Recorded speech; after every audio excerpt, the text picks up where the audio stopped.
We've been talking a lot this month about breast cancer and how to detect it early. Mammograms, while not foolproof, are still the gold standard when it comes to early detection of the disease. But a lot of women avoid screenings. Chris Pauling was never one to turn her back on reality. For her, reality meant breast cancer. Her mother battled the disease in her early 50s, and Chris had her first mammogram when she was just in her 20s. She says after the birth of her third child, she felt something just wasn't right. My healthcare provider was checking on me on a regular basis, and one time she felt a lump. She scheduled a mammogram and an ultrasound, and then we did some follow-up with that, did a breast biopsy.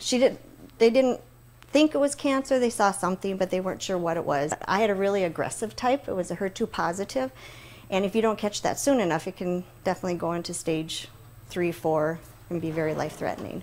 And characteristically, Chris tackled the problem head on. My nursing side came out on me, and I was like, okay, how do we fix it? Let's do it. So I think I'm unique in that respect. I never cried or anything when I found out. I had other stresses that to me seemed a lot more. So my mindset is problem solving.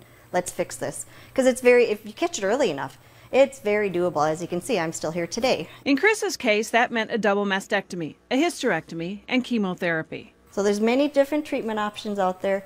You just need to work with your healthcare provider and figure out what's best for you. What I would suggest to anybody is if they even think that they have any chance of having a lump or they just feel different, to really push that and visit with their healthcare provider. It's so simple to get tested. And that's a message she wants to pass on. She's a strong advocate for early detection and early treatment.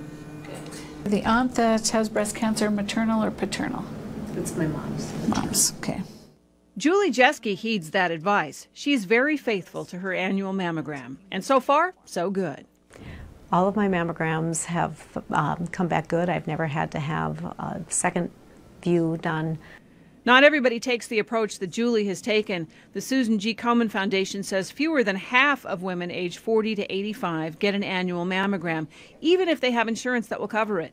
Researchers believe the main reason women avoid their annual mammogram is fear. So we asked the experts to talk in real terms about what really happens to try to put that fear to rest. Fear number one is pain. A lot of patients come and say, you know, my neighbor had it done and said it really hurts, and so I've been scared to have it done. There's no question that a mammogram involves a moment or two of discomfort, but the experts say put it in perspective. The exam only takes 10 minutes at the most. So it's uncomfortable for a short time, but it releases right away after I take the picture. This is going to come down and compress on your breast. I want it to be tight, but I don't want it to hurt you. To me, it's not a very painful procedure. I know people have described it as being painful. I have not had any pain. The reality is that mammograms do pinch the breast, and some people are more sensitive than others. But that discomfort lasts just a few moments. Fear number two, what if it's cancer? Anytime you go into a mammogram, there is that fear that they may discover something. This is looking down at the breasts from above, and this is looking at them from the side. As strange as it may seem, some women put off the test, thinking, right now I'm fine, I'm happy. But if they find cancer, my life will change. I just don't want to know.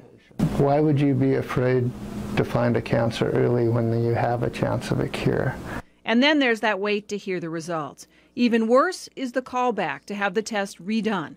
Dr. Peterson says if there's something concerning, you'll likely hear very quickly. So in this case, no news is good news. But even when there's a callback, the statistics are in your favor. I think somewhere between 20 and 30% of routine mammograms result in a revisit to the radiology department and further imaging. Okay. And of those, maybe 5 to 10% turn out to be something to worry about. A small percentage. You may say to yourself, I do self-breast exams and I don't feel anything, so I'm pretty sure I'm fine. You probably are. The trouble is, doctors say by the time you can actually feel a breast cancer, it tends to be more advanced, and your chances of beating it go down.